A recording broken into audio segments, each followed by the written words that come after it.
Bonjour tout le monde, bienvenue sur Bonté Web TV. Mon nom est Suzy Matt. Aujourd'hui, j'ai le plaisir de rencontrer Marie-Josée Harel et on vient juste de faire une entrevue radio. Wow, j'étais tellement éblouie. Marie-Josée, tu es vraiment bonne comme animatrice et t'amènes vraiment un fil de pensée spirituelle et des liens. J'ai adoré mon entrevue avec toi. Ça va bien? Ça va bien, merci d'avoir accepté l'entrevue à Radio Mieux-être. Puis moi, c'est un plaisir là, d'être à la web télé. Alors, c'est notre deuxième entrevue. On en a fait une. Même, j'ai mis le lien hier soir dans Facebook. On l'a fait en mars 2014. Fait que ça fait déjà plus d'un an.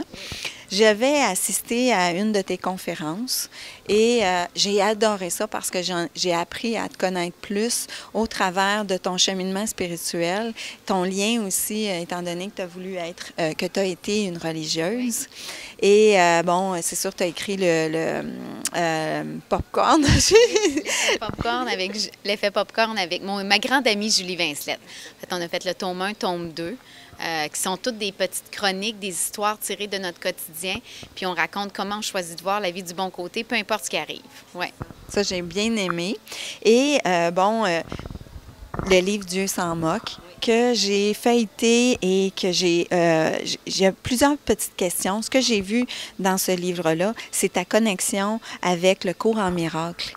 Et je voulais qu'on en parle parce que si les gens ne connaissent pas le cours en miracle, c'est vraiment une Bible presque.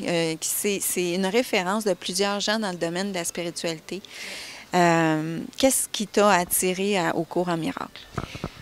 Moi, j'ai été, c'est ça, 6 ans en communauté religieuse de l'âge de 22 à 28 ans. Puis quand j'ai quitté la communauté, là, j'ai vraiment ressenti un besoin de faire un grand ménage là, dans mes croyances. Et puis, de prendre une pause aussi. J'ai toujours été très spirituelle depuis l'âge de 15 ans.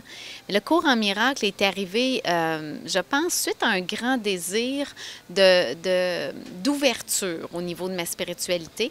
Et c'est avec ma grande amie Julie Vincelette, en fait, qu'on s'est mis à s'y intéresser. Mais moi, la première fois que j'ai entendu un extrait, je dirais, dérivé du cours en miracle, c'est dans un film intitulé Coach Carter, qui est l'histoire là, de jeunes dans le Bronx, c'est une équipe de basketball, je crois.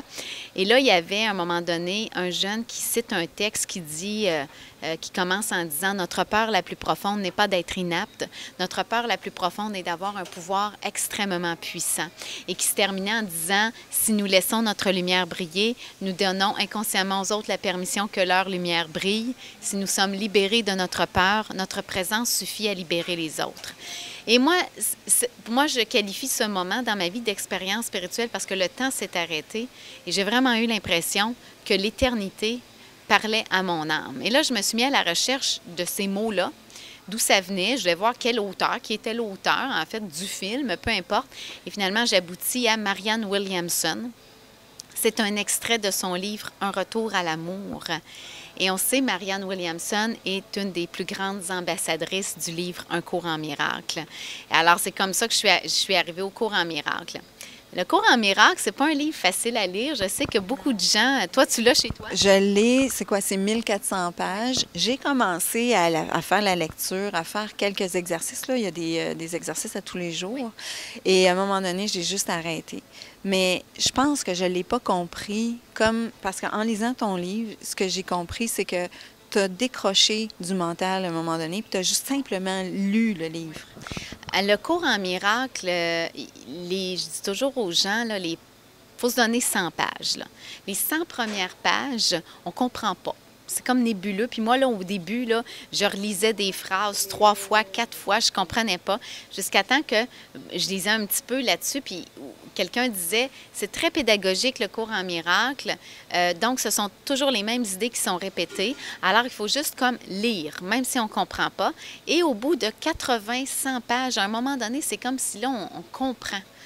Comme si on tombait dans l'esprit du livre, et là, on comprend vraiment, puis après ça, ça coule. Fait qu'il faut se donner un jeu là, de 80-100 pages. Il faut lire avant de faire les exercices, oui, peut-être, oui. Parce que c'est ça que j'ai pas fait. Oui. J'ai lu le début, j'ai arrêté, puis bon, OK, je vais recommencer les exercices. C'est peut-être ça. Okay. C'est certain que ça va mieux. Les exercices sont plus bénéfiques si on lit naturellement avant, parce qu'on comprend davantage.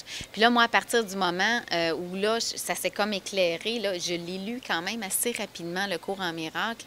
Et à ce jour, c'est encore pour moi un des plus beaux livres de spiritualité que j'ai lu. Je trouve qu'il y a une sagesse profonde. Le cours en miracle va beaucoup parler du phénomène de dualité. Donc, on va retrouver, entre autres, là, dans la spiritualité bouddhiste, un peu hindouiste aussi, là, mais on retrouve ça dans d'autres traditions spirituelles, va expliquer, en fait, comment se défaire, sortir de cet univers de dualité. Parce que nous, comment on vit, c'est toujours sur le deux. Hein? On est comme ça. Moi, je suis là, toi, tu es là, on est deux. Et dès qu'on est deux, eh bien là, il y a une dualité qui prend place. Et moi, pour moi, ce qui ressort beaucoup du cours en miracle, là, c'est particulièrement au niveau des relations, qui m'a permis de comprendre que fondamentalement, nous, les humains, on est toujours en mode de défense par rapport aux autres. On voit toujours l'autre comme une menace potentielle. On est comme ça, c'est dans notre nature. C'est difficile de voir qu'on est tous un, qu'on est tous unis. C'est cette conception-là parce que on est en comparaison tout le temps. On vit dans un monde de deux, où tout est séparé. Alors, on ne comprend pas ce qu'est le un. Puis même, on pense qu'on le comprend, mais on ne le comprend pas vraiment. Parce que qui dit le un dit la non-existence du deux, tout simplement. Dans le un, la dualité n'existe pas. Fait que toi puis moi, là, il n'y en a pas là, de distinction entre toi et moi. Fait que c'est ce que le cours en miracle va dire, entre autres. Tu fais partie de moi et je fais partie de toi. Tout ce que je te fais, je me le fais. Tout ce que je me fais, je te le fais. C'est l'autre est ton miroir aussi à ce niveau-là? Oui, mais ça va plus loin que le miroir. C'est du fait qu'on est un. Le miroir, tu es encore deux. Tu comprends? Voilà. Oui, oui. Alors là, c'est un. Alors, je peux pas... Je peux pas... La façon dont je vais te traiter, je me traite ainsi. C'est la même chose. Alors, c'est quelque chose qui demande aussi, qui amène à beaucoup de méditation, beaucoup de réflexion. Mais c'est ce qui aussi me permet de comprendre. Puis j'ai développé, en fait, récemment une conférence sur l'art de la relation à l'autre, particulièrement pour les entreprises, dans le domaine de la vente, du service à la clientèle, mais même aussi au niveau entre les employés, parce que c'est le grand défi, c'est les relations humaines. Et dans cette conférence-là, c'est vraiment inspiré du cours en miracle, mais je donne des trucs, des techniques pour signifier à l'autre que je suis inoffensive. Parce que mon rôle, c'est toujours ça. Moi, depuis que j'ai compris que l'être humain se sent inconsciemment menacé par quelqu'un d'autre, eh bien, moi, la première chose que je vais mettre en place, c'est que par une attitude, par des paroles, par une façon d'être, je vais lui signifier que je suis inoffensive, que je ne suis pas là pour l'attaquer. Et tout ça se fait un peu dans le non-verbal, si on veut, mais je donne ça dans ma conférence en entreprise, ouais. Et ce que ça m'amène à te parler aussi, c'est qu'on a parlé un petit peu brièvement au téléphone, moi et toi, l'Ho'oponopono. Oui. Et toi, tu as fait une formation avec le docteur Oulen. Oui. Oulen, le docteur Oulen, à Boston, un fameux séminaire d'un week-end avec le docteur Oulen. Moi, j'aime beaucoup la technique du Ho'oponopono. On parlait de ces 4 phrases, hein, « Je suis désolée, pardonnez-moi, je vous remercie, je vous aime ». Juste se mettre dans la bouche des mots comme « je suis désolée, pardonnez-moi », dans notre société d'aujourd'hui, c'est assez difficile parce qu'on est dans un monde de performance. On est dans un monde d'excellence où on veut toujours donner l'impression que nous sommes parfaits. Toi, tu me disais, moi, j'ai eu de la misère avec ces mots-là parce que j'avais l'impression d'être pas correct ou de me sentir coupable. En fait, les mots « je suis désolée, pardonnez-moi », je le vois beaucoup comme plutôt un acte d'humilité et une reconnaissance que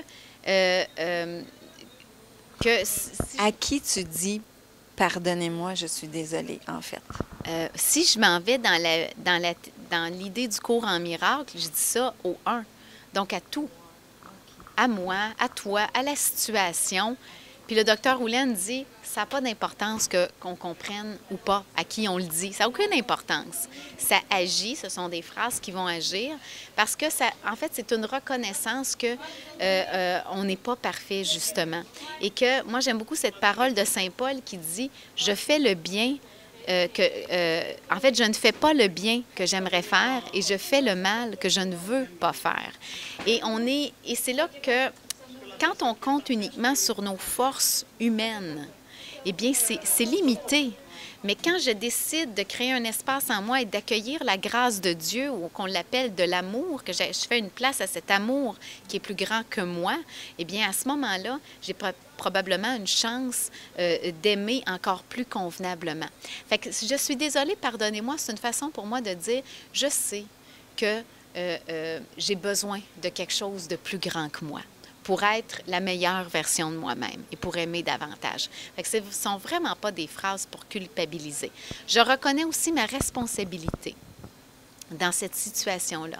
Et c'est ça qui devient dérangeant avec le Ho'oponopono, c'est que là, lui dit, même quand vous regardez les nouvelles le soir, si c'est dans votre vie, vous avez une part de responsabilité juste parce que tu les vois à la télévision. Tu es responsable. Ça nous ramène aussi, je trouve, à une responsabilité collective. Parce qu'il n'y a pas juste mon je me moi dans la vie, là. Il y a cette grande responsabilité collective. Et oui, il y a beaucoup de conflits, il y a beaucoup de drames qui sont générés en ce monde parce que collectivement, nous ne prenons pas les actions qu'il faut, tout simplement. Fait que c'est aussi le « je suis désolée, pardonnez-moi », c'est dans un sens aussi collectif. Voilà.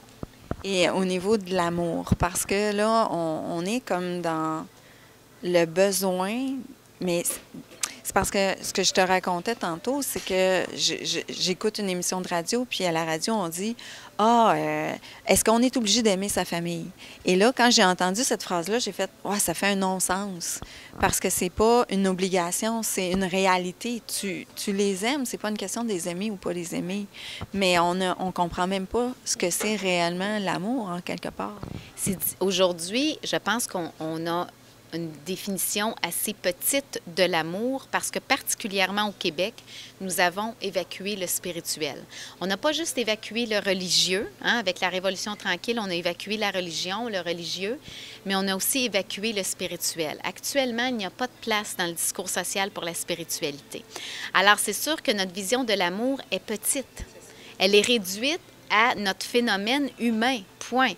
L'amour, nous devons le remettre dans un contexte spirituel. L'amour, avec un grand A, l'amour universel, pour arriver à comprendre ce que c'est, il faut connecter ça à une démarche spirituelle. Et c'est sûr que ma façon d'aimer devient beaucoup plus grande le jour où je m'ouvre justement à ce plus spirituel de ma personne. Alors, aimer, pour moi, c'est, à la limite, ça ne relève pas de moi-même. Souvent, je trouve que mon amour est petit. Puis moi, une de mes prières à Dieu, c'est « apprends-moi à aimer » ou « prends toute la place en moi pour aimer véritablement ». Et aimer, ça ne s'apprend pas quand ça va bien. En fait, on n'a aucun mérite d'aimer quand tout va bien. Puis je pense qu'on ne peut pas savoir ce qu'est aimer quand ça va bien. Aimer, ça s'apprend quand ça va mal, quand il y a des conflits, quand il y a des tensions, quand il y a des situations difficiles. C'est là que nous apprenons vraiment ce que signifie aimer. Aimer vient avec avoir de la compassion. Aimer vient avec aussi pardonner. Alors, on parle des familles. Tu donnes cet exemple-là. Est-ce qu'on est obligé d'aimer notre famille? C'est sûr qu'un des grands lieux de l'apprentissage de l'amour, c'est la famille. C'est là où les situations te font le plus réagir, c'est là. Exactement. Et puis, bon, là, c'est sûr qu'il y a différents cas, là, des cas familiaux différents. Mais on s'entend que pour une grande majorité de gens, là, les raisons pour lesquelles, des fois, on décide de se couper d'un membre de la famille, c'est assez anodin. Il y a des gens qui arrivent sur leur lit de mort et qui ne se souviennent plus pourquoi ils ne parlent pas à leur frère depuis 30 ans. Ils ont oublié le pourquoi d'eux. Et puis moi, je ne veux pas entrer là-dedans, jamais, jamais dans ma vie. Je ne veux pas me retrouver dans une situation où je coupe les ponts avec une personne pour quelque chose qui est finalement pas si grave que ça. Je préfère entrer dans une démarche de pardon, même si c'est très, très, très, très difficile. Ce qu'on ne dit pas aussi à propos de la famille, c'est le devoir. Tu sais, aujourd'hui, on ne parle plus de ça, du devoir d'aimer. Hein, c'est quelque chose qu'on a banni de nos mots parce que maintenant, on fonctionne sur le « je le sens » ou « je le sens pas ». On est très épidermique, on est très émotif et on fonctionne avec ça. Bien, je suis désolée, mais le jour où on a des enfants, Suzy, tu as une fille, est-ce qu'on fait tout parce qu'on le sent? Non, non, non. On fait beaucoup de choses envers notre enfant par devoir. Et ça s'appelle de l'amour aussi. C'est ça. L'amour implique des devoirs et des obligations. Et c'est ça qu'on ne comprend plus à propos de l'amour. L'amour, c'est le don de soi. C'est que dans notre société actuellement, on est beaucoup dans un mode « What's in it for me? » Qu'est-ce que tu vas me rapporter si je t'aime? Et on a oublié le don total. Aimer, c'est pas dans une optique de recevoir, c'est vraiment dans une optique de donner. Et puis moi, oui, je suis consciente que je veux être avec des gens aimants, je vais être dans un environnement aimant parce que oui, je vais mieux me sentir, oui, mon énergie va être plus élevée, c'est fantastique. Mais plus que ça, c'est qu'est-ce que moi je peux donner pour apporter de l'amour ici? De quelle façon est-ce que je peux contribuer? Moi, mes grands modèles, là, ce sont des Jésus, des Mères Teresa, des Gandhi, des Martin Luther King, des petites Malala là, qui ont donné, qui, elle, a défendu la cause de l'éducation là, dans un pays arabe. Là. Moi, c'est ça, mes modèles. C'est des gens qui ne pensent pas à eux. Ce sont des gens qui donnent continuellement. Je pense qu'ils sont plus nourris là-dedans, par exemple. Oui. Le don, c'est ça. C'est que dans le don total, justement, on est rassasié. On est rassasié. Puis actuellement, on pense qu'on va être rassasié si on obtient quelque chose en retour. Et ce que nous avons à redécouvrir, c'est que aimer et le don total, ça rapporte beaucoup plus. Mais en fait, je suis certaine qu'il y a beaucoup de gens qui savent ce dont on parle actuellement parce qu'il y a beaucoup de gens qui sont vraiment dans le don d'eux-mêmes. C'est sûr qu'il faut un équilibre, pas se donner aux dépens de soi. Hein. On doit toujours quand même prendre soin de nous-mêmes. Mais c'est égal. Moi, je dois prendre soin de moi, mais je dois prendre soin de toi aussi, Suzy. Puis ça, c'est ça la philosophie du 1 dans le cours en miracle. Il n'y a pas de différence entre toi et moi. Moi, un jour, je parlais avec des amis, puis je disais, moi, quand j'ai eu mon garçon, j'ai vécu une expansion au niveau de mon cœur. Il était dans mes bras, il y avait à peu près 10 jours, puis à un moment donné, là, je devais être dans un moment de méditation en même temps. À un moment donné, là, mon cœur s'est ouvert et c'est comme si j'ai senti que tous les enfants étaient mon enfant maintenant.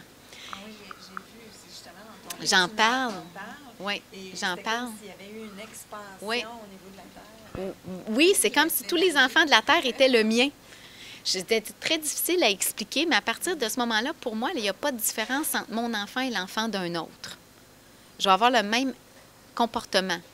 Et ça, là, ça choque du monde. Hein? Il y a des amis à moi là, qui disent, bien, voyons donc, hey, pour moi, il y a une différence entre mes enfants et les enfants du voisin.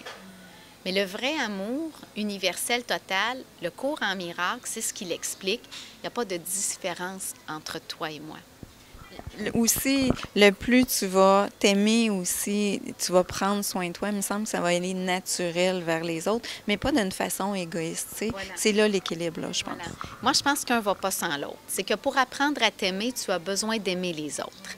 Parce que dans la relation à l'autre, c'est là qu'on devient, en vieillissant, moins exigeant, on devient qu'on a plus de compassion. Et au fur et à mesure qu'on développe une compassion, une bonté envers les autres, on va le développer envers nous. Puis au fur et à mesure qu'on développe plus d'amour pour nous, bien, on va en développer pour les autres. Ça va ensemble. On ne peut pas être juste dans un « je me moi, je dois apprendre à m'aimer et après ça, j'aimerai les autres ». Ça ne marche pas comme ça. C'est la relation à l'autre va m'apprendre aussi à m'aimer moi-même.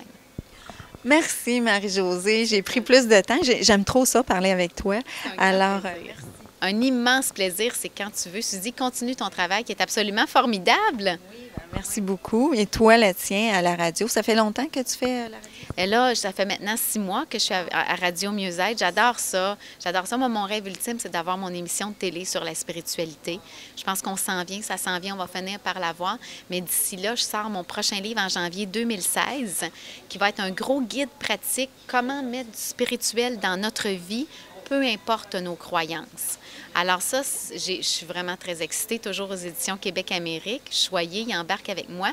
Puis les gens peuvent me retrouver aussi sur mon vlog personnel, marijoséharel.tv, où là, je diffuse des vidéos inspirantes à toutes les semaines, des vidéos où je vais traiter justement d'une vision spirituelle du quotidien et de la vie.